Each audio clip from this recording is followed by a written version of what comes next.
Good afternoon, ladies and gentlemen. It's a pleasure for me, on behalf of UNCTAD, to welcome you to this event as part of the World Investment Forum on Sustainability Reporting.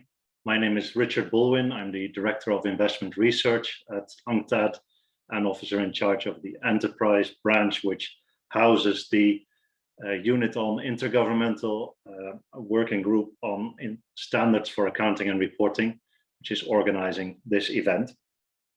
Sustainability reporting is a very important topic for UNCTAD, for the Division on Investment and Enterprise, for ISAR. We have a long tradition of work on sustainability reporting. Right after the adoption of the Sustainable Development Goals, we developed a set of core accounting indicators for the contribution of firms to the SDGs. And we have since been using that for our technical assistance work in developing countries to build capacity on sustainability reporting. And we're currently doing that, for example, on a regional basis in Latin America and in Africa and several countries in Eastern Europe. So it's a very important topic for us. It's also a very important topic now at this particular moment in time. You may have seen our annual World Investment Reports, and we reported in the last one that came out in June that we have just surpassed 100 members of our Sustainable Stock Exchanges initiative. And all of these stock exchanges provide guidance or have requirements for their listed firms on sustainability reporting.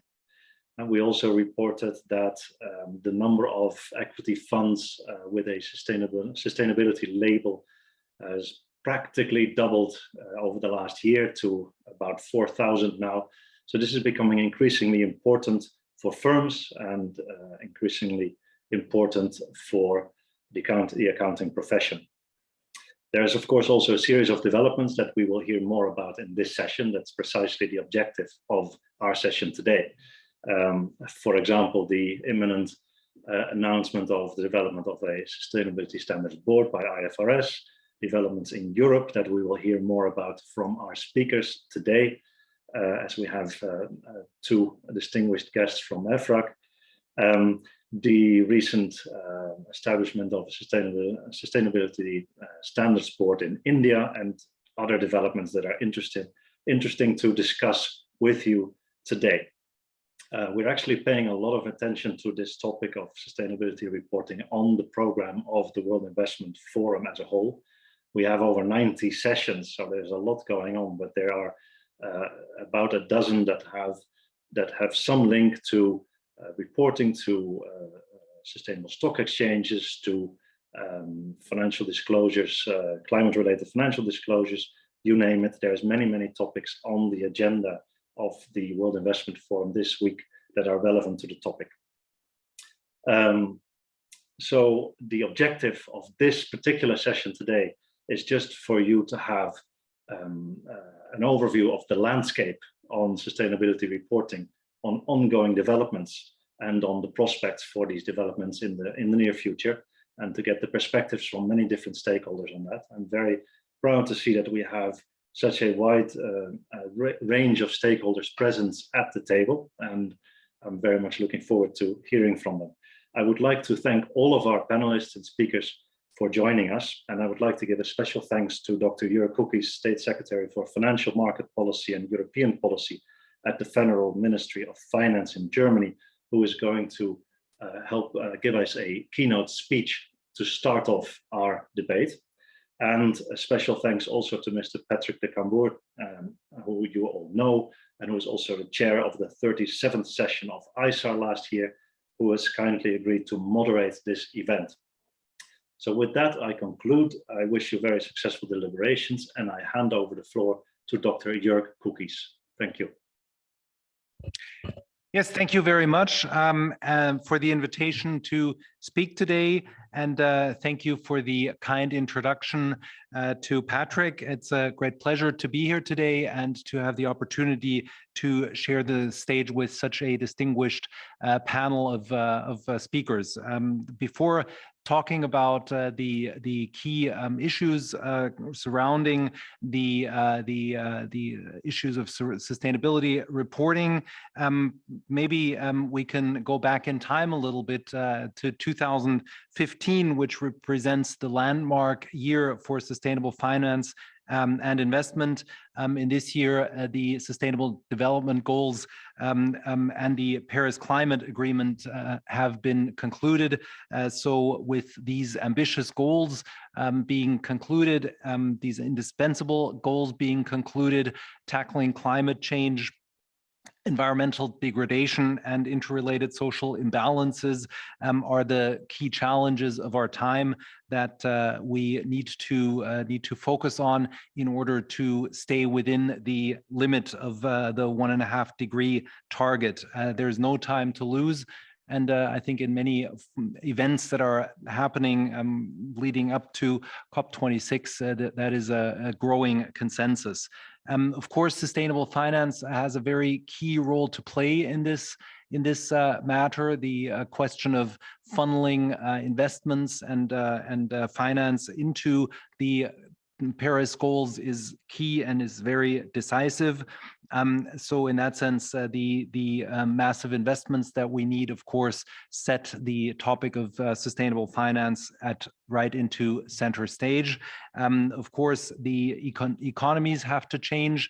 The structure of production has to change. The structure of logistics has to change. And we have to have a really ambitious and overall encompassing approach to mobilizing funds and making sure that both finance and industry are linked up to accompany this very structural change in the economic and financial system. By signing the Paris Agreement, we committed to the third target, namely to make finance flows consistent with a pathway towards low greenhouse gas emissions and climate resilient development. This is, of course, an issue that concerns both the public sector and the private sector. The private sector, of course, both directly through public investments, but also through facilitating, through accompanying regulations and making it easier through facilitating planning permissions, etc., to actually allow these funds to flow. And we have seen remarkable progress. Sustainable finance has moved from a niche topic to a big mainstream topic, and of course, many of you have been instrumental and central into guiding this process. But at the same time, of course, if we listen to many scientists, despite all of the speed and the increase in attention, we're still moving too slowly, and we definitely have to pick up the pace and raise the ambition level with many of the challenges that are ahead and into reaching this goal.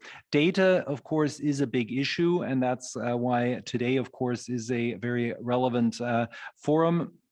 Decision useful data is still of the essence and is still lacking as a basis for good financial decision making. In order to reach the goals, we firmly believe that an extension and refinement of the corporate reporting on sustainability is a key element towards achieving the SDGs and the climate targets. Transparency on sustainability aspects is a key factor for the success of channeling funds into green finance. This is something we hear all the time from investors.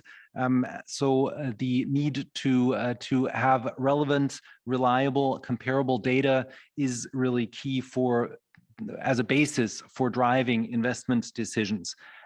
We know that there are huge gaps in the availability and quality of data with large differences across sectors, individual companies, and regions.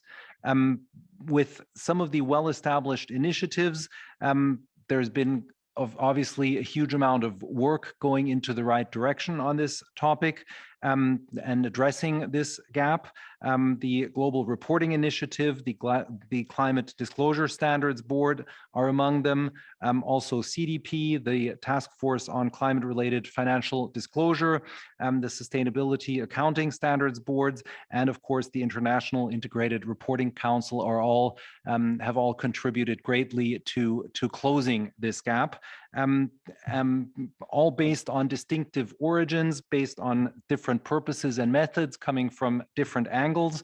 But of course, as more and more standards are emerging, sustainability reporting has also become complex and fragmented. So in that sense, the goal of satisfying the large variety of information demands from an increasing group of stakeholders with a wider range of sustainability topics and time horizons coming into focus, we need to, of course, use different frameworks and different standards. Those using sustainability information, on the other hand, usually find it hard to access relevant and reliable data, which they can properly integrate into their investment processes. That's why it's plausible and correct to move this effort to the next stage, where we will eventually see a movement towards consolidation of standards and framework, capitalizing on the wealth of expertise and experience that the various efforts have gathered. In this context, of course, the initiative by the IFRS Foundation to create common global baseline standards for sustainability reporting, with some of the support that the major reporting initiatives are providing, is very timely.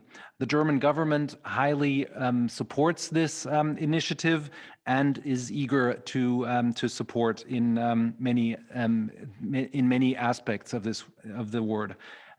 We have embraced a big initiative with over 100 public and private institutions, and would be delighted to host the headquarters of the International Sustainability Standard Board in Frankfurt, Germany's financial center and a leading financial hub, both in Europe and worldwide. This initiative in Germany is led by the Chancellor of the Federal Republic of Germany, is supported by the Finance Minister, the Justice Ministers, and the entire federal government. It is supported at the regional level by the Prime Minister of Hessen, the Finance Minister, and of course the Lord Mayor of Frankfurt. So in that sense, the public support for this initiative is very, very broad. And as I said, a very substantial number of financial and financial institutions and corporates have also supported this initiative. Frankfurt is part of an ecosystem driving the sustainability agenda on a global scale. The German sustainable finance strategy that the German government has embraced promotes sustainability reporting and aims at making sustainability a guiding principle for financial markets and developing Germany as a leading center of sustainable finance, not least in support of our own climate goal, where we have just recently brought forward our target for climate neutrality to 2045. Of course, in the European Union, this is a joint approach for us with the European Commission and the European institutions. The EU is establishing itself as a leader in transforming towards a green economy. Sustainable finance and sustainable reporting are key in that effort. The very substantial reaction to the COVID crisis, Next Generation EU, which was spearheaded by a joint German and French initiative, is now coming into place. And we're seeing with every country plan that we're approving that, of course, green finance and greening the economy and supporting the Fit for 55 project is a core part of the Next Generation EU funds that are flowing and really starting to pick up. And of course, the fact that the European Commission has now launched the largest green bond of all times to fund that effort is also a clear guideline. And the fact that the European Commission is also in parallel launching the green bond standards also shows that this issue of transparency and providing for openness and standardization is really the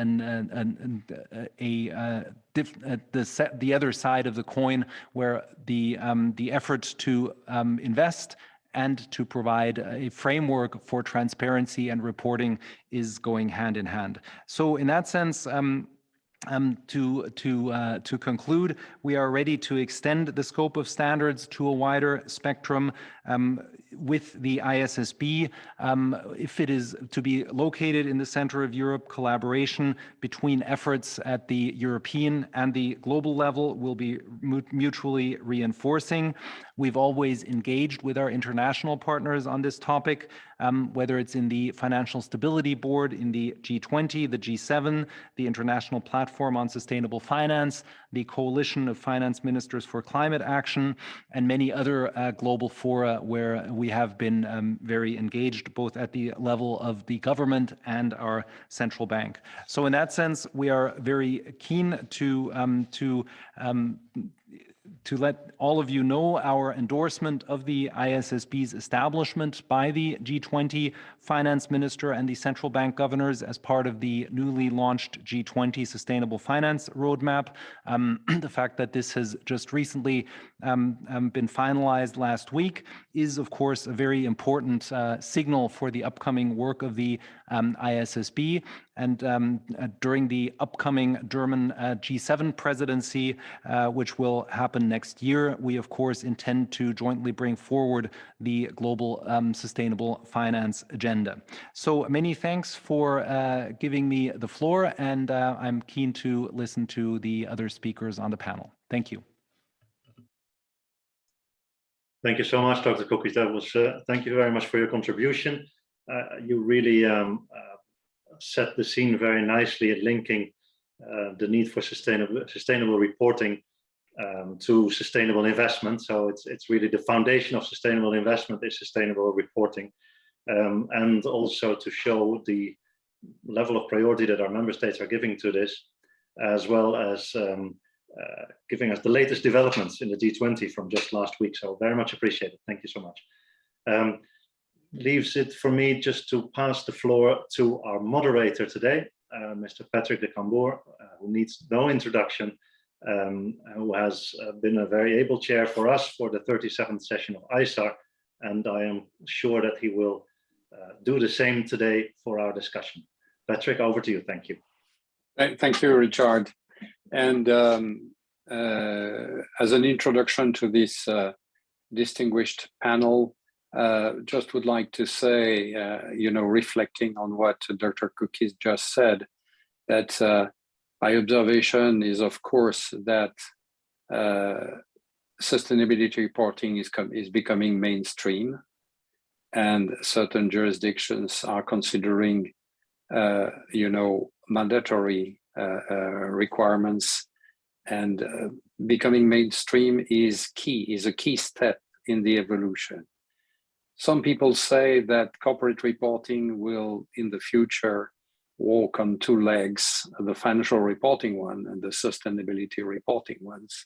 One, coordinated under the intelligence and central control of governance. And I think that's a clear image. So we are at this crucial moment in history.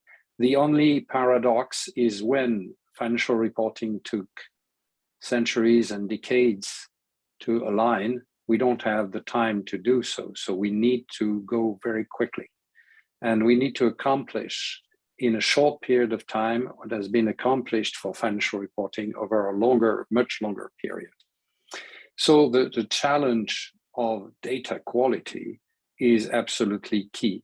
If we do not meet, if our generation is not meeting the challenges of data quality, we will be promoting greenwashing, ESG washing, and we will fall short of the ambitions that are necessary.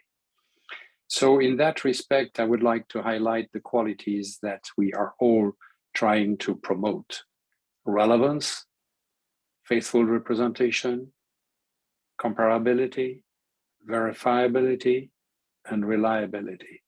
You know, this is for us, at least at EFRAG, this is the cornerstone of what we are trying to achieve. And without further ado, due to the quality of the panelists, I would like to hand over first to Saskia Slomp.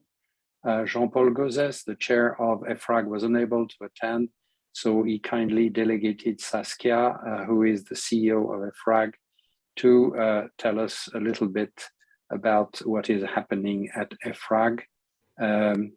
Shall I remind everybody that we need to limit ourselves to 5 minutes, if I may, in order to be able to have a Q&A session of substance. Thank you very much, Saskia. The floor is yours. Okay, thank you, Patrick, and thank you for reminding us of the 5 minutes. So I will do my best to keep that. So, like Patrick was saying, I'm replacing in this eminent panel our EFRAG board president Jean-Paul Gauzès, who unfortunately could not be there. Each of the speakers before, Richard Bolwijn and Dr. Cookies, indicated the importance of the topic. And for Europe, we have, of course, the Green Deal with ambitious targets, and it creates the momentum. Sustainability reporting has a contribution to make to reaching the goals by bringing transparency and comparability. And especially Dr. Cookies underlined the importance of transparency for investments decisions. So we can just underline that. Let me say a few words, like Patrick was suggesting, about EFRAG's journey on sustainability reporting. We started, or perhaps we should say we restarted, when the EC invited EFRAG in its 2018 action plan to establish the European lab. Since then, we published a report. The last one we published in the beginning of this month on the business model risk and opportunities reporting. So you may want to have a look. Then we take some steps. We are in June 2020 when EFRAG received a mandate of Executive Vice President Dombrovskis to undertake preparatory work on the development of possible European non-financial reporting standards. And the EFRAG board president Jean-Paul Gauzès, he received an ad personam mandate to indicate how the finance and governance structure of EFRAG should be changed. So this had all to be done in parallel with the revision of the non-financial reporting directive. So those reports were published early March this year with the recommendations. And then, you know, of course, the 21st of April, the CSRD, the Corporate Sustainability Reporting Directive, was published, and with as key element for Europe, mandatory reporting, to which Patrick alerted, I think, in his opening words. So these standards will be mandatory for all large and listed companies, including small listed. The proposals include a very ambitious timeline for the preparation and implementation of these standards. Entities have to apply the standards for the financial year 2023, so really almost tomorrow. And the first set of standards is to be adopted by the European Commission already in October 2022. In this proposal for the CSRD, EFRAG is identified as the technical advisor to the European Commission in charge of preparing these draft sustainability standards. Then in May, Commissioner McGuinness invited EFRAG to start work on the draft standards and the governance reform as soon as possible, she said, in parallel to the legislative process taking place in the Parliament and Council. So from June this year, the project task force led by Patrick started his work during an interim phase on a project basis. So it works in clusters. It addresses all the topics that are included in the CSRD using the architecture of the March report. The clusters will be supported by expert working groups. We are at the moment working on the composition, and they will, project task force will prepare what we call pre-exposure drafts of standards. And the aim is to hand over the project work to the EFRAG permanent structure at the end of March next year. So in parallel, we are working on the governance reform. The main aim is to make an all-inclusive structure. So we have to also include civil society, so different from financial reporting. And we hope to issue a call for expressions of interest in EFRAG membership in the coming days. Transparency and public consultation are very important for EFRAG, not only in our financial reporting tradition, but also in our sustainability journey.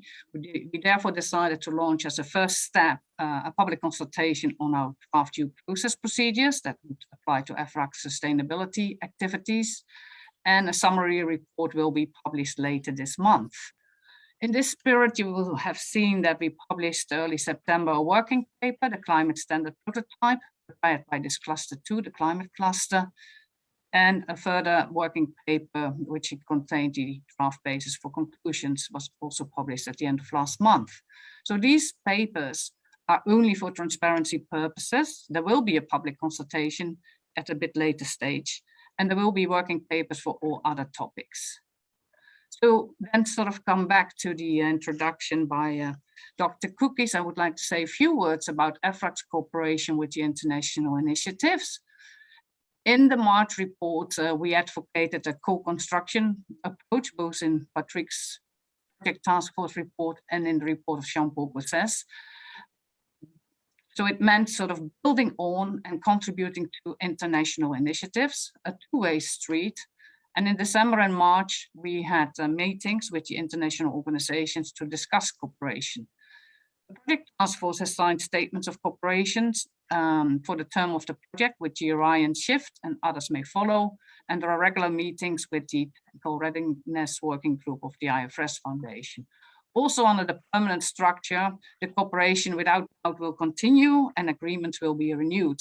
So we really need to work together towards a better reporting. And would say we are not in competition.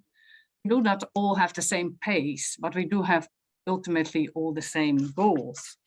And like, if I cite again what I heard that Dr. Cookie said, he said, there's no time to lose. So I think I would like to end with these words. Thank you, Patrick. Thank you very much, Saskia. Now I will turn to Eric Espenide. Eric, you don't need much introduction. You are the chair of the board of the Global Reporting Initiative, and we would be eager to hear your perspective on how to progress and move forward in a converged or compatible manner. The floor is yours, Eric. Good, thank you, Patrick. And for those who don't know me, I am Eric Espenide and chair of the GRI board. So I just some opening remarks on my part. You know, I think from a GRI perspective, we've always been about, you know, this idea that was coined within the EU of this double materiality. So the importance of the impacts organizations are having on society and the environment are as important as the impacts that are having on the individual entity and the financial consequences thereof. And so that dual pillar is quite critical in our view, and has been from essentially the founding of GRI.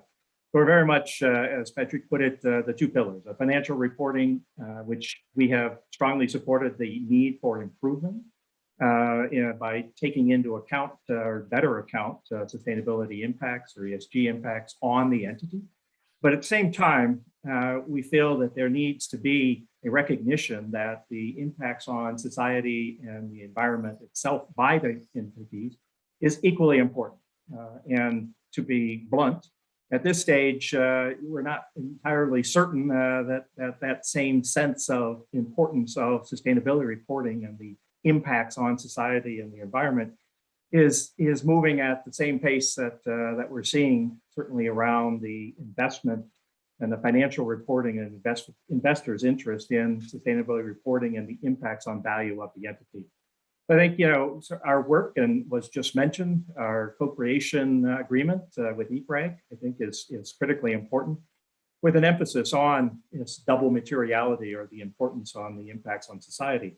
And so we are contributing to all clusters at this point in one fashion or another, and look to continue our contribution to the accelerated program that IFRAG and the European Union is undertaking, given the importance of the topic, as was mentioned in the opening remarks. And so from a GRI standpoint, we very much look forward to that. We have continued to have dialogue with the IFRS Foundation. At this point, we are not part of a working group, but we are consulted on various topics and expect that that will continue. So we're anxious to see, as most, I think, the rest of the world is, as to what comes out of the IFRS Foundation next month as they work to establish a sustainability standards board.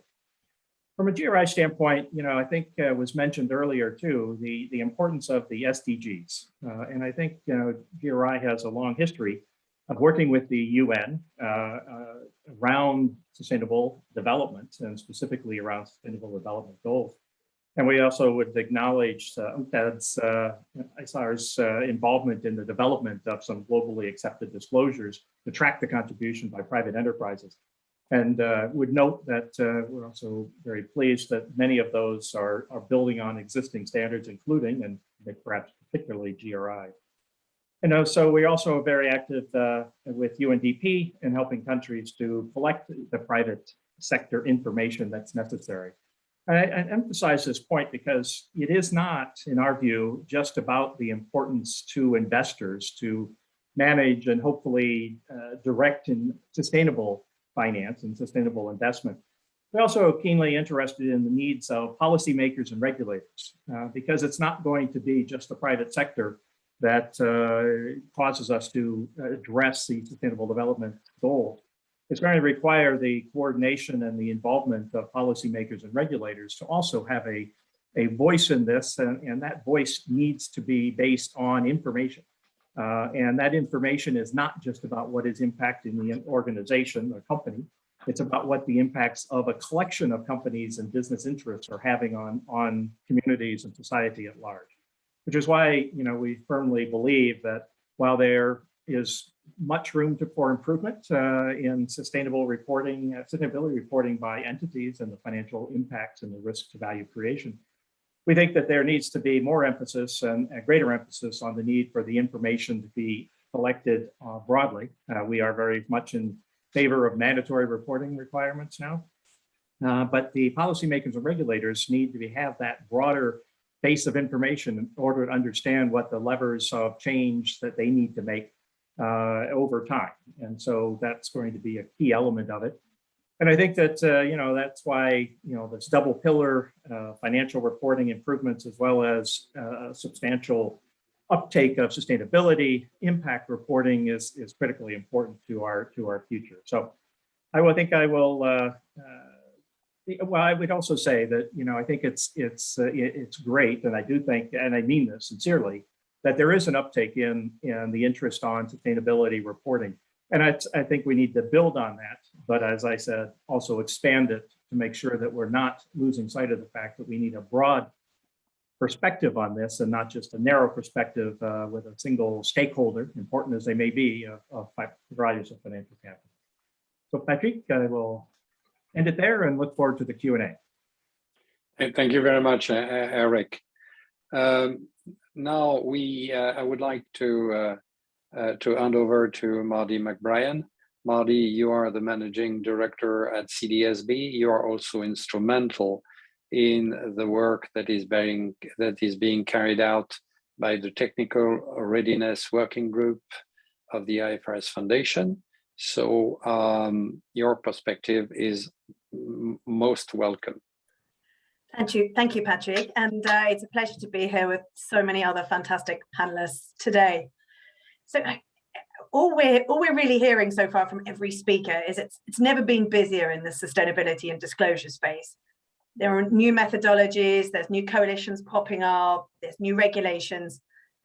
But we're also seeing 15 to 20 years of innovation and market practice begin to consolidate, and that's really exciting as well. As you mentioned, Patrick, Cdsb is supporting the work of the IFRS Foundation via its Technical Readiness Working Group in setting up the International Sustainability Standards Board, which we all hope, fingers crossed, at COP26 will be launched in just a few weeks. So for us at CDSB, this announcement means we've actually achieved our mission, something that's rare in the NGO and standard setting world. We were set up to fill the gap left by, in the absence of an international body such as the OECD or the IFRS Foundation picking up the mantle. And when you come to something like we are now, you start to reflect back, thinking about all my years, back working in this non-financial reporting space. And one of the topics that I think we all could have done better on, which is on our agenda for today, and we can still do better on, so I'm going to encourage us to do that and think about it, is consistency. So for those of you that have been attending ISAR for as long as I have, in 2012 and 2013, ISAR, in partnership with the OECD, CDSB, and GRI, worked on a consistency project. And that project recognized that there were lots of different approaches emerging to climate and sustainability reporting, both in the voluntary and mandatory sector. And if we were truly going to achieve the ambition of the newly launched Sustainable Development Goals and the increasing climate ambition, we needed to recognize these inconsistencies, how they arose, and work out steps to address them.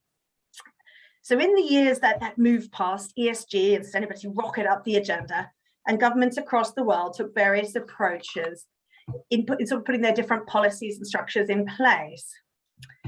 And this has led, and that's okay, but this has led to variations in methodology, scope, boundaries of reported information, which has limited the comparability, the usefulness, and leads to doubt into quality and reliability and the greenwashing claims we heard earlier. This also increases the cost of ESG reporting to enterprises, especially for those operating in multiple jurisdictions, and may deter smaller resource-constrained companies from actually getting started. And it's common for policymakers and regulators and standard setters, we're all to blame, just to want to tweak something just a little bit, just to make it our own, just to give it our own flavor, just to do our thing. That's all right, that's okay. But I think now we need to learn from the past, learn from these mistakes, and all coalesce around the same language, the same structures, the same build off the building blocks, and really start to come together on this. Or I fear I might be sitting here in 10 more years referring back to the 2012 consistency report and what we have or didn't learn as a community at ISAR. So thinking about bringing those together and coalescing, the proposed ISB, which I'm sure Jonathan will touch on in their remarks as well, will address the issue of consistency by providing a global baseline for reporting enterprise value to investors and starting with climate. But most importantly, it would do two other things.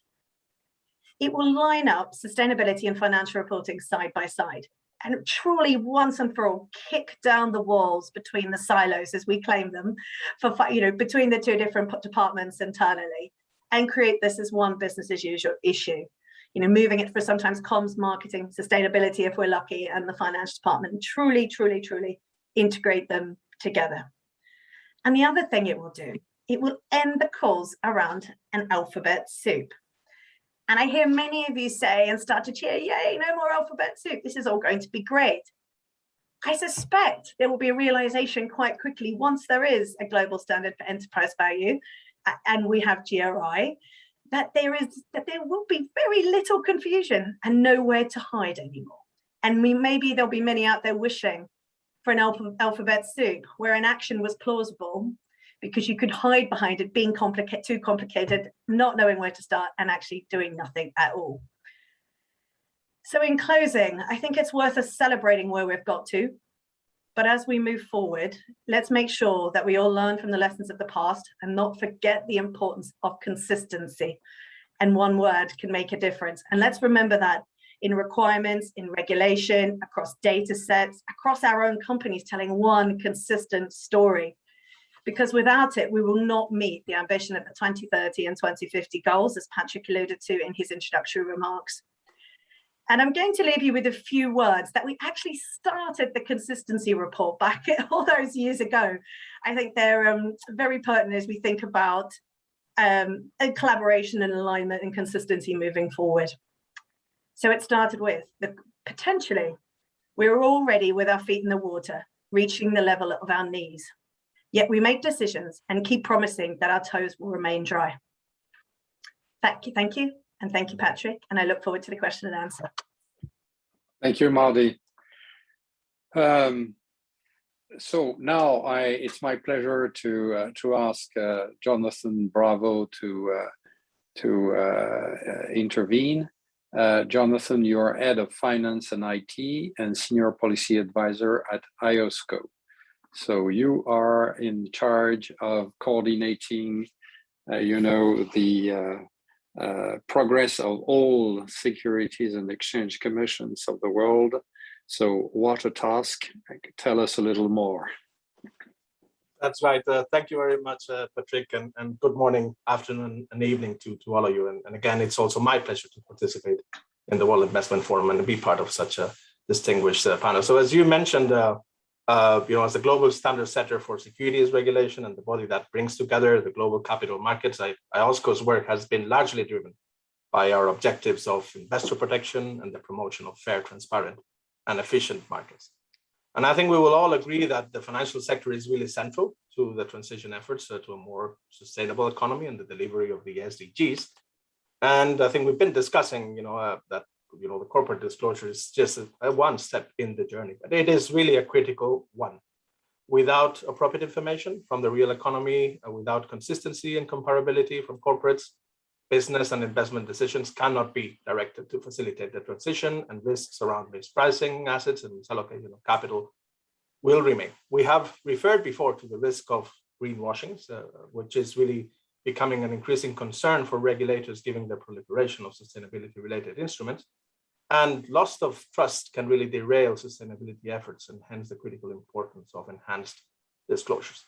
So IOSCO did publish in June this year its vision and what improvements that we think are needed in this space. And so if I can summarize our work in 3 pillars, I think the first one has been to encourage the establishment of the International Sustainability Standards Board under the strong governance of the IFRS Foundation, which it's accountable to the Monitoring Board of Capital Market Authorities, which is chaired by IOSCO.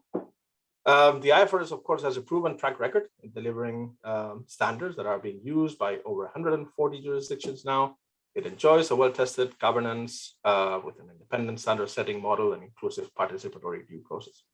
We have also heard in our fact-finding and data gathering work that from investors and others that there is a disconnect between sustainability factors and financial performance. And as others have alluded to, having the ISSB sitting alongside and interfacing with the ISB can provide a comprehensive framework and deliver this connectivity. So as Dr. Cookies and others noted, we had also acknowledged that we had to deliver urgently the technical solutions that the market demand. So as our second pillar, we have strongly encouraged building from the work of others, and very pleased that I'm joined by those representing these efforts here. The third pillar has really been to encourage a building blocks approach and consider how a global baseline can be adopted within regulatory frameworks in a way that it fosters interoperability. So as Marty and others have noted, significant technical preparations have been taking place within the IFRS Foundation Technical Readiness Working Group in order to provide a running start. And IOSCO, through our technical expert group, we have taken part on this work, observing the technical preparations, and we have shared our insights as to what securities regulators understand market needs in terms of meaningful disclosures, and those that can be subject to assurance as well. So I believe that once set up, the ISSB will rapidly move into taking this on board, following the process, deliver a final standard. But however, a final standard is not the end of the story. And as we have now with IFRS, we need consistent application across jurisdictions. And the IFRS doesn't have the power to mandate standards, and this power really lies with the relevant competent authorities. And we believe that IOSCO can really meaningfully contribute to this journey. Securities regulators are generally responsible for setting the format and content of corporate reporting for listed entities for all industries in their jurisdictions. So we think that IOSCO's could potentially contribute through formal endorsement of the standards. So assuming this really meet our expectations, this could encourage adoption of the global baseline by IOSCO members when setting their respective cross-border and domestic frameworks. So let me stop here, and again, I also very much look forward to our discussions. Thank you. Thank you, Jonathan. Just an element of connection. You know, there are many connections in the community that is trying to build, you know, the sustainability reporting landscape. But one that I would like to highlight is the fact that ESMA, who is a key member of IOSCO, is a regular observer in our work at EFRAG, and we welcome that as a significant bridge between, you know, I also happen to sit on the board of the French Securities and Exchange Commission, so I know how important it is that enforcement and standard setting and regulations be totally connected. So with that, I'm going to turn to Marco Rossi. You have a long-standing in your organization experience of setting norms and standards at the most global level. So how do you see this landscape moving, and what can be the contribution of your organization to this, please? Thank you, Patrick. Thank you. I'm in the world of standards now, but I've been 20 years in the industry and semiconductor more specifically, so I've seen both sides of the story. Well, sustainability is clearly at the top of governments, corporations, and NGOs' agendas. And this spectrum of stakeholders clearly need globally relevant standards and international harmonization and convergence. We live in times of fragmentation, which is pretty normal because several regions, organizations, NGOs, policymakers have done efforts in that direction, but that led to fragmentation. So I think that we need to reverse back to some sort of convergence. And that's the only way to address items like materiality, transparency, trustworthiness on a global basis. At the company level, the challenge, as it's been evoked before, is primarily a challenge of governance, and I would say also data governance. Collecting the right data and displaying the right data, it's paramount. At the policymaking level, the challenge is standards and framework making, and of course, consensus building. I think the key word here is consensus, because there are as many ideas as heads, right? So there must be some methods and process for consensus and convergence. If you allow me to share a couple of charts, maybe I can speak about ISO for a second, and what's our vision from the standard world. I hope you can see it properly. Okay, so the ISO system is a federation of 165 national members, 165 national standard bodies, which are our mirror committees on the country level.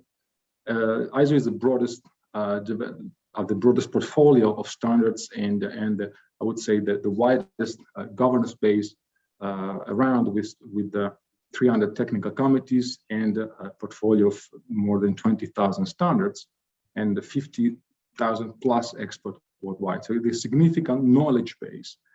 And when you speak about ESG or sustainability frameworks, more general, we're speaking about the what we want to see, which data, which piece of information we want to see. Standards and standard makers are complementary to that on the side of the how. So the what is what we want to see, but how do we ensure that company get there? But that's what standards set in and can help validate the reporting itself.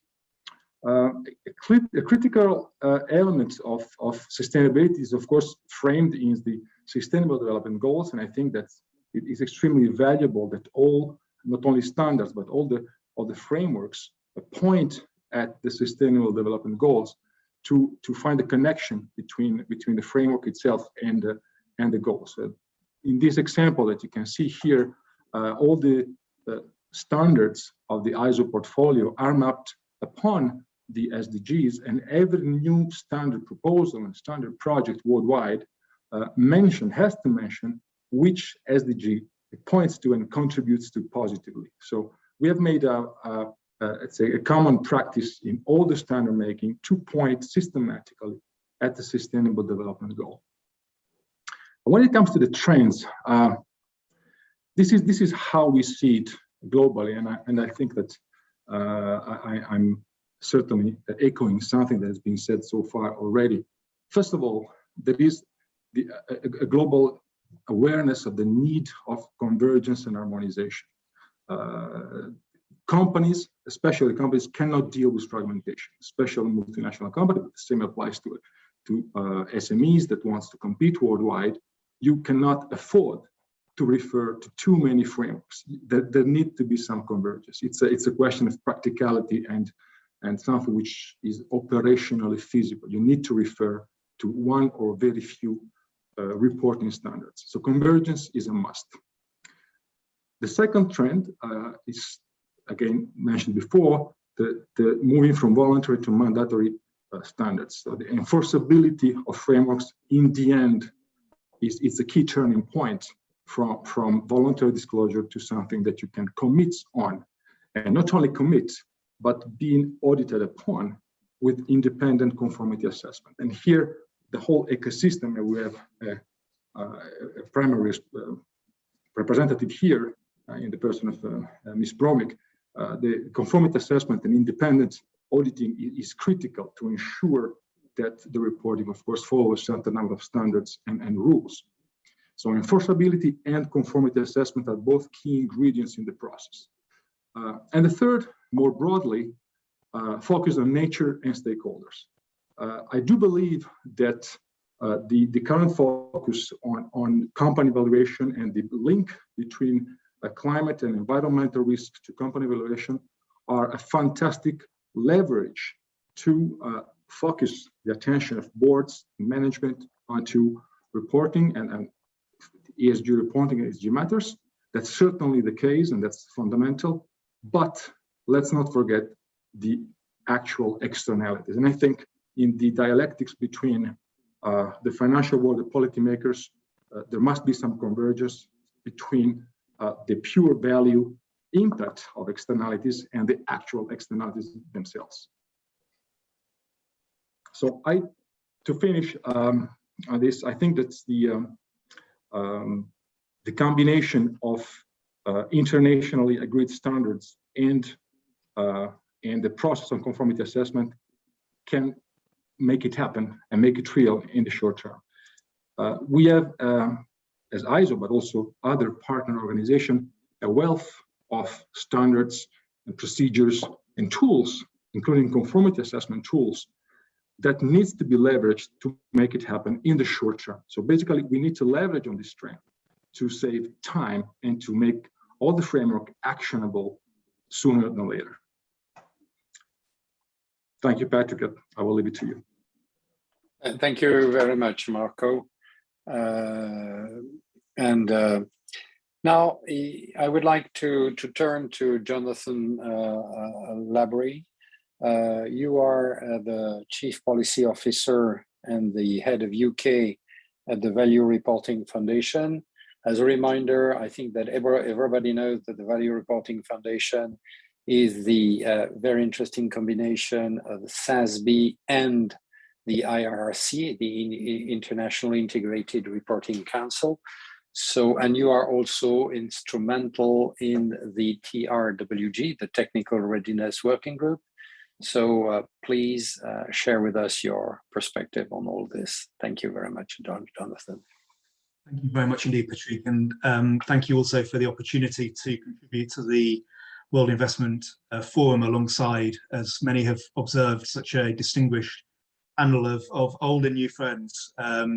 Someone who's been involved in the IIRC and integrated reporting for so many years. And one of the challenges of being the fifth or sixth speaker on such a panel is that much of what I would have said, perhaps, and certainly with which I agree, has already been said. So I'll try very hard, Patrick, not to duplicate too much. But I'd really like just to pick up on the positive mood that Mardi reflected, because having been involved in this world now for so long, we are, I think, at a point in time that many of us have worked for. And it's the chance to achieve a genuinely globally accepted and comprehensive corporate reporting system. And I think we should not lose sight of that goal and the role that we all have now in helping to bring that about. But it's a path that really we've been on that has been marked by so much innovation. And for me, that journey started 9 years ago, but I know for many on the panel, it started much earlier than that. And there's been a huge investment of time, of human and financial resources by the market in developing the largely voluntary frameworks and standards that have brought us to this point. And today we are in the business of consensus building and a consolidation of those multiple efforts. And as Patrick said, my organization, the Value Reporting Foundation, is an embodiment of that new trend of consolidation by bringing together the Sustainability Accounting Standards Board and the International Integrated Reporting Council earlier this year. And reflecting on Saskia's comment, we are operating now in an era of collaboration rather than sometimes the perception of competition that perhaps we have imbued over the last few years. And it's now an era, I think, where interoperability between differing connected systems should and can become the norm. And one of the benefits of the innovation period that we've been through is that we now have the principles and concepts that can drive that connectivity between the different but connected systems. And turning to the ISSB under the IFRS Foundation's umbrella, I think that has the potential to address one of the early objectives of certainly the International Integrated Reporting Council when we were established, which is really to address the mismatch between book value and market cap caused by information asymmetry that's really adding to the imbalance and dislocation referred to by the Minister in his opening address. And we support this work not just in its own right to create new standards and a platform of information, but so that financial capital can be allocated more efficiently and productively and provide that connection between financial capital, which we're now used to over many years of managing and of measuring and of reporting on, but the connection between financial capital and the other capitals, the other resources that businesses use every day to create value. And we want this to be acknowledged not just by a few leaders, but accepted by all and embedded in corporate governance and reflected in the business model of all companies. We know that information is the lifeblood of capital markets, and that capital markets working effectively are working in the public interest to help achieve the Sustainable Development Goals and other public policy priorities. So we think that an opportunity now exists to achieve that global baseline of sustainability disclosure standards that can critically be endorsed by regulators. And that endorsement affords us the advantage of leveling up, achieving the consistency that Jonathan Bravo spoke about by accelerating adoption of the standards, but also legitimacy, giving parity between financial and sustainability information for the first time. And critically, we need not just parity of esteem between financial information and sustainability information, but we need connectivity between the two, knocking down the silos, as Marty brilliantly called it.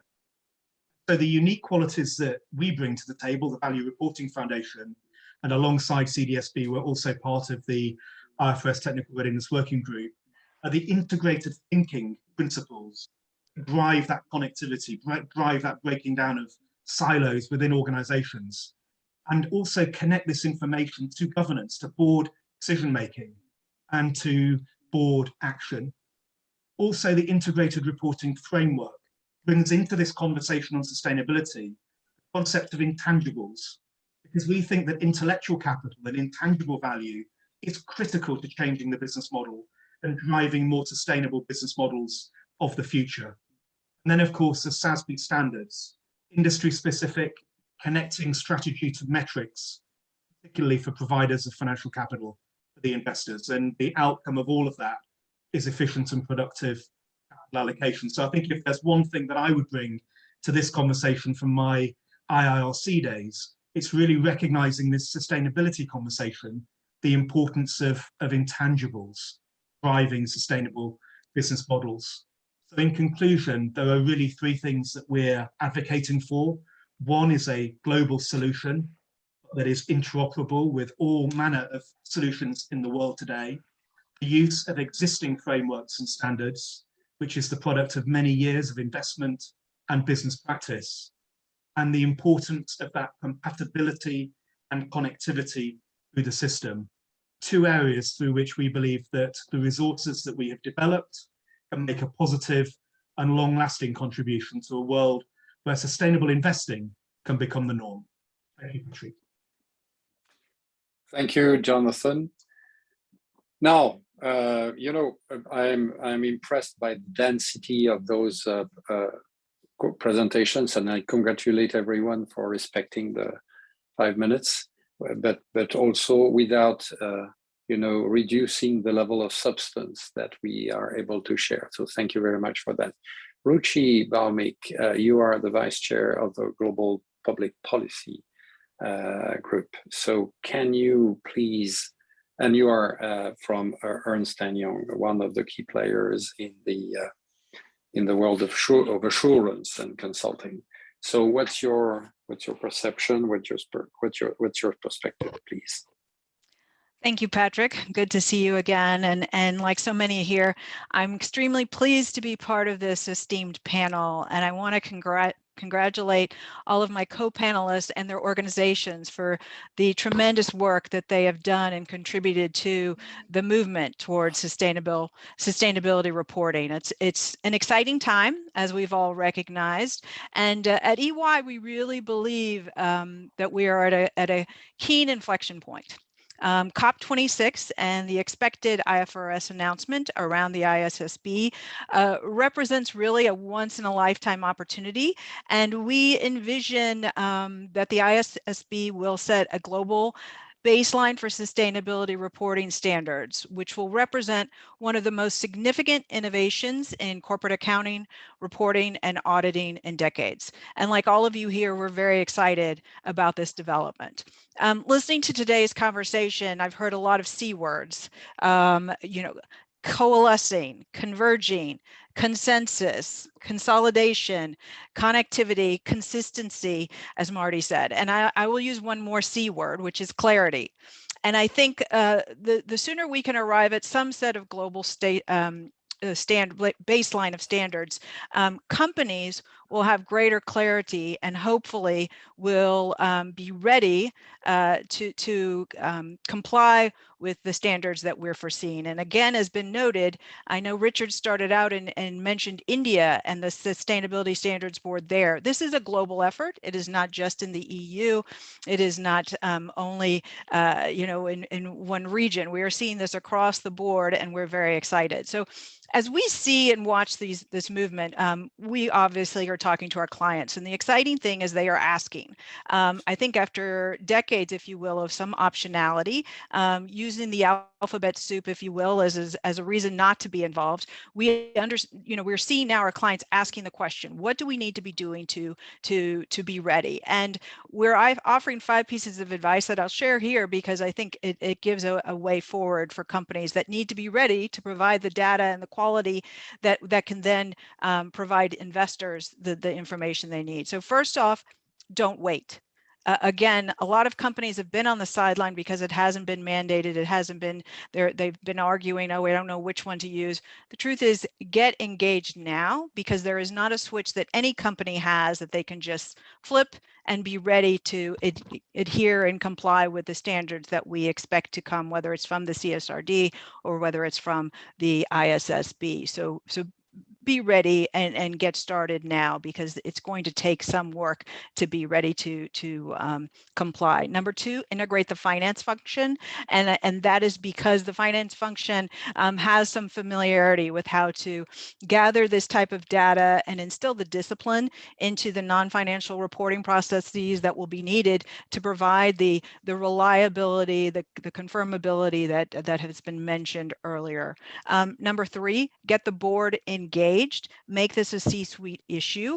Both ESG and sustainability are critical issues that boards need to understand in order to be ready to comply with these standards. Number 4, consider how to enhance trust in sustainability reporting. The CSRD obviously envisions limited assurance at the outset with a potential move to reasonable assurance. That is, as we see, as a really keen and important element of the CSRD, because as you've noted, I think, Patrick, earlier, the risk of greenwashing here is intense, and any high profile issue of greenwashing early on really threatens the entire enterprise, because we need all stakeholders invested and entrusting into this process. And our 5th recommendation is really broad-based, but it is contribute to the standard setting process. In many countries around the world, we have ongoing consultations, and corporate and business investment and involvement in these processes will be critical to ensure that what comes out of the standard setting process is actually achievable, is understandable by the corporates themselves, the companies themselves, and actually will contribute to this broader effort. I mentioned these 5 things because I think there's keen agreement amongst the panelists that the direction of travel right now is in the right place. But I never want to assume anything. And I think if we do not have companies ready and prepared to engage, we do run the risk that there could be some obstructionism, if you will, that could threaten the realization of these keen efforts. So we at EY are very excited to be engaged across the board and globally, obviously, but really appreciate all of the efforts of the panelists and their organizations and your leadership, Patrick, obviously, with EFRAG. But there is more to come, and I think some of the hardest days are still ahead of us because implementation will be key to the success of this effort. Thank you, Patrick. Thank you, Richie. Thank you very much. So I'm going to open the Q&A session. I would like to ask the participant, the audience, to use the chat function to send questions, and Mathilde and Maha will be kind enough to summarize them. We will take them in a second step. In a first step, I would like to concentrate on, what appears from what we have just heard to be, in my view, the 3 key challenges ahead. You, Richie, mentioned that the hardest is to come. I think, it's a great decision to become mainstream, but it's a difficult one. So we are all working in that direction. And I would like to ask you to pick up one of the 3 challenges that I'm going to summarize, and in 1 minute, I'm sorry, ask for a reaction on this one. The 3 challenges are, in my view, the interaction between, the jurisdictional efforts and the global efforts. In particular, when in an area where the pace of evolution is not exactly the same. And of course, if everybody agrees on the idea of having global reporting standards and a baseline, I think that the details of that remain to be established. So co-construction, in my view, is key. But how do you react to that? The second challenge is how to combine, the views on financial materiality first, or financial materiality and impact materiality. I see differences in the interventions that we have heard, and I think it's interesting for the audience to elaborate around that. So we can pick that one if you wish. And the last one is, of course, the risk of having some sort of punitive approach to sustainability reporting, focusing only on the negative aspects, the externalities.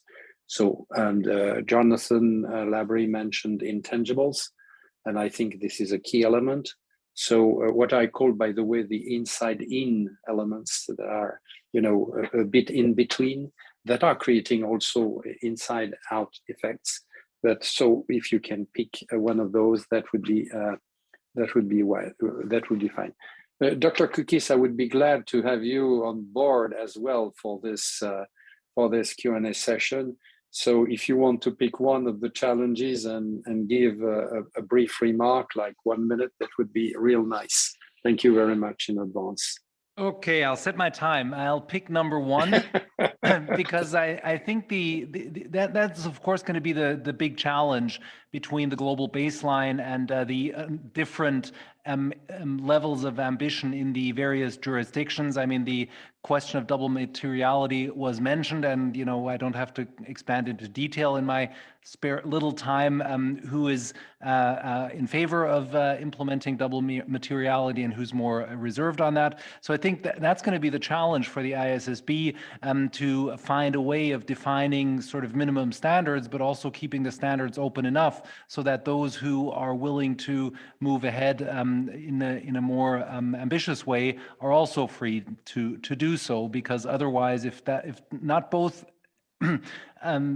aspects are respected, none of the two will adapt. And then, of course, for the ISSB, this question of global effort, the challenge will be, of course, the also well-known issues of acceptability in all regions. So I think that's going to be another one of these issues that is hard to meet, that the ISSB will actually be embraced and accepted and adopted in all regions, which is somewhat a prerequisite of becoming a global standard. Thank you very much. It is always a key challenge to try to combine the front runners, and I believe in the virtue of exemplarity, and also to make sure that everybody is moving at a reasonable pace towards the goal. And the baseline is a good idea, but it needs more flesh around the bone, in my view, and that's where, by the way, the dialogue is absolutely key. Now, I may turn in a different order in order to not to, to have a different approach on what would be the topic you would pick up, Eric Espenheid, please. Thank you. So I'll pick up on door number 2 in terms of the challenge number 2 on how to combine views of materiality, both from a financial standpoint as well as impact materiality. And the reason I'll take that on is because it highlights the importance of these multi-stakeholder perspectives that are key to ultimately solving or moving down the path of sustainable development. Because it is not just about what's important to the entity and its entity's value creation risks. It's about what collectively companies and enterprises are having on society as a whole. But I don't think there's a disagreement about how to define materiality. Materiality is often, at its base, is what's important in the eye of the beholder. And if the eye of the beholder is an investor, well, then it's the financial consequences and financial risk. If the stakeholder that the eye of the beholder is society at large, or individual communities, or individual people, then what is important to them is just as material. And so I think we need to work on, and it was mentioned a number of times, as we proceed down this path of improving financial reporting, which, as I said, we're very much supportive of, but let's not overrun or underemphasize the importance of the impact materiality. And so striving for this commonality of terminology, how do we define things, how do we measure things, I think that connection and that bridge is critically important to a consolidated or a future where we have a comprehensive reporting that meets the needs of investors, but also meets the need of society at large, and importantly, policymakers who need that broad perspective, not just what's happening to an individual company, but what's happening in their economies and in their societies at large. So I think so I don't think we have a difference in materiality. It's all in the eye of the beholder. And we very strongly believe that those pillars of financial materiality and societal materiality are critically important. Thank you, Eric. Jonathan Bravo, what would be your your selection in the three, or maybe you want to take the three, but we only have 1 minute. Apologies for that. I'll try perhaps to answer to two of them combined in one response, but I'll surely pick the first one on how to integrate to the best extent possible the global baseline with jurisdictional requirements. I mean, the first point here, my first observation is that we still don't have the global baseline. That is still work in progress, and I think those of you that are in the nitty-gritty of the development of your respective proposals, and you think that you do have a role, in just getting together and ensuring that we do as much as possible to do a proper mapping of initiatives here. And I trust those discussions are taking place, and I really commend you for the level of dialogue there. The second one is, the global baseline, we will start with a reference, but it will not be a static sort of element. We're expecting that to progress over time. I do understand that the ISSB will start with climate, but we are encouraging them to rapidly move ahead, with that prospect. And of course, there are, organs that, can be set up that, can contribute to that. And I think, in the IOSCO response, we're convinced that the building blocks approach is the response right now. I mean, we can wait until we get, global consensus on all the elements, or we can try to make progress and deliver something, that can grow over time. And we think, that approach can help, and perhaps, advisory bodies to the ISSB can help narrow down, the differences that, may emerge at the beginning. But of course, I think it is relevant that all of us that, have a role to play, stay in close dialogue, so that, we iron out to the extent possible those differences right from the start. Thank you very much. Rachi, your selection. Well, I probably would have said number one, but given I think that that's the obvious choice, I'm going to go with number three, because I think there actually is relevance on the risk of the punitive approach to sustainability reporting actually has some implications for the first challenge, which is jurisdictional acceptance. I think broadly, we do want to avoid any sort of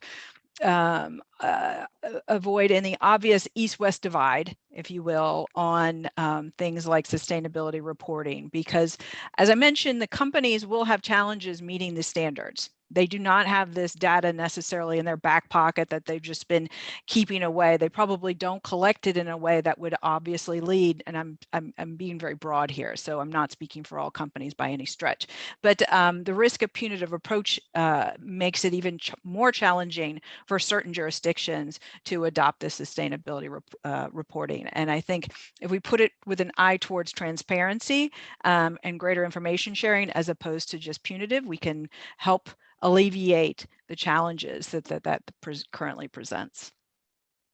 Thank you, Rachi. Jonathan, elaborate. Sorry. Thank you.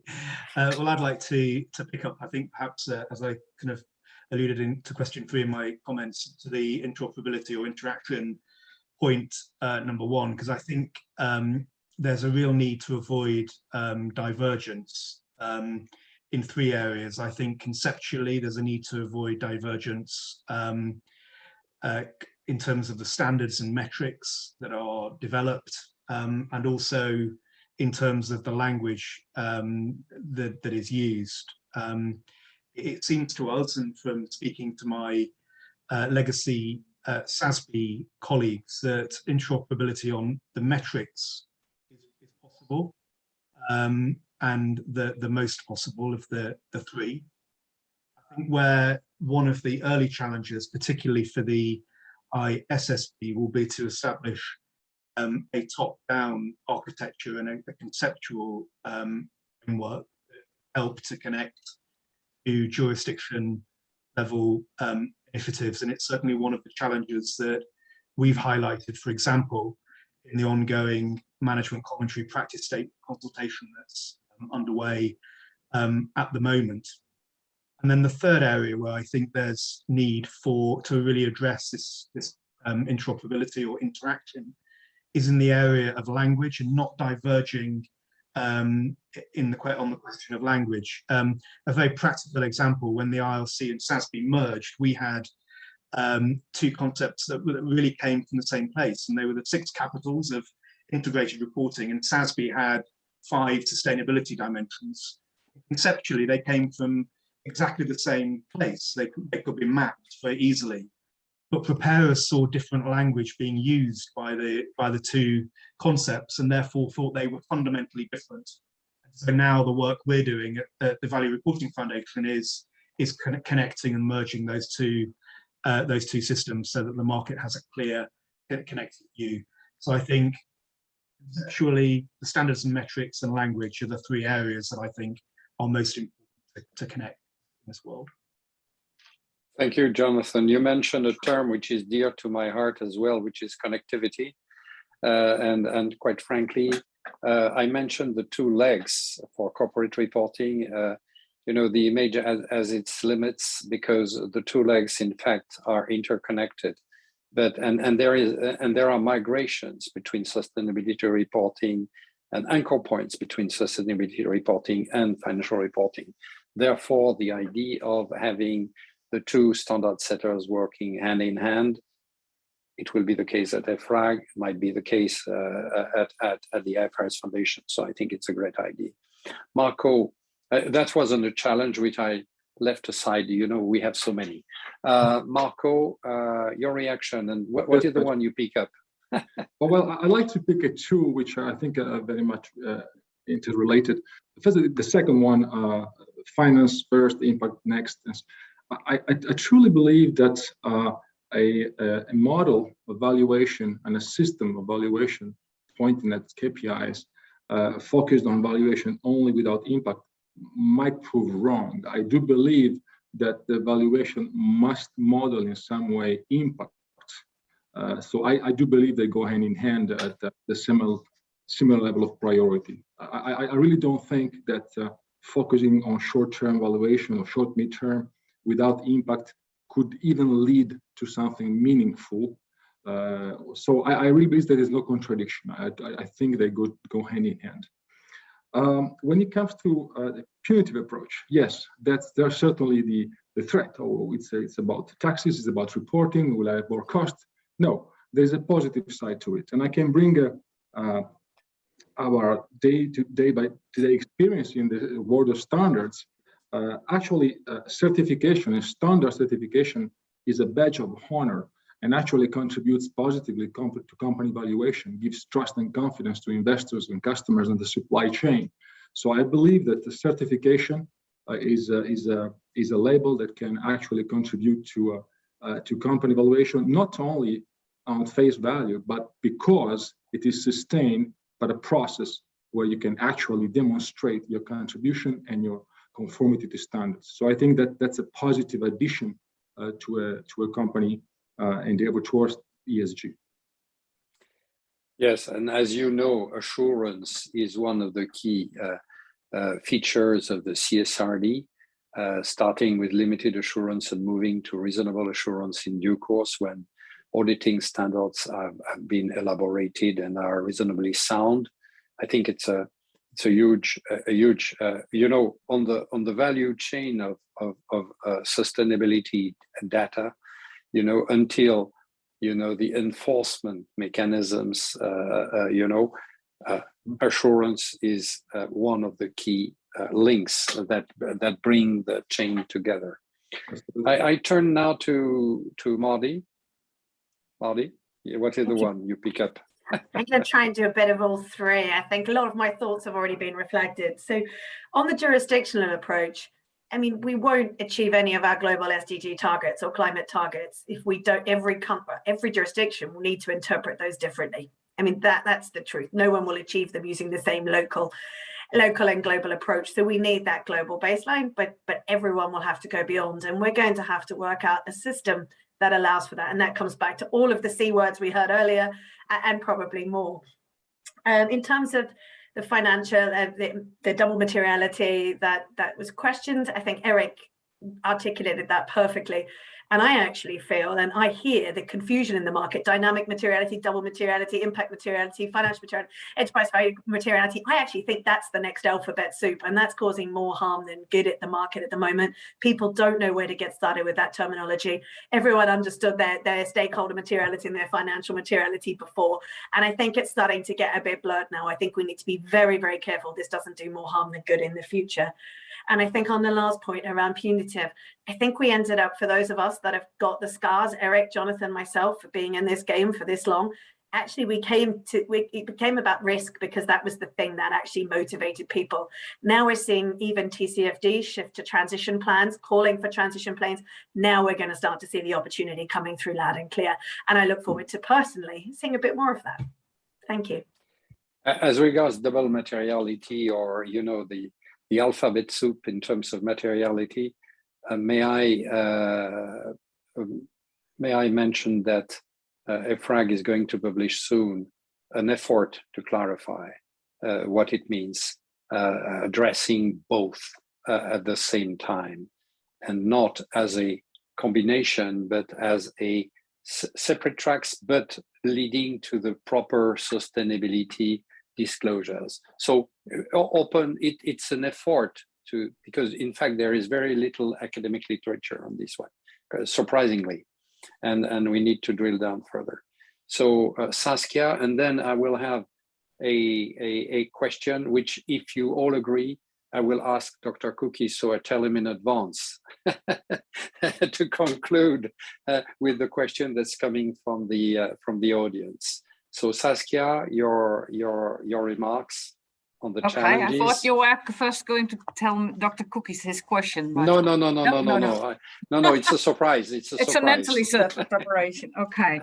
Well, like Marty was saying, most of the things have been said. But if we come from a European perspective, I think, Patrick, you referred to the double materiality on which the task force is working and will soon come with one of their working papers. But it's, of course, at the heart of the legislation already. In the NFRD, there was a double materiality. It's further developed in the CSRD. So for Europe, this is not a question, one or the other. It's just, it's there.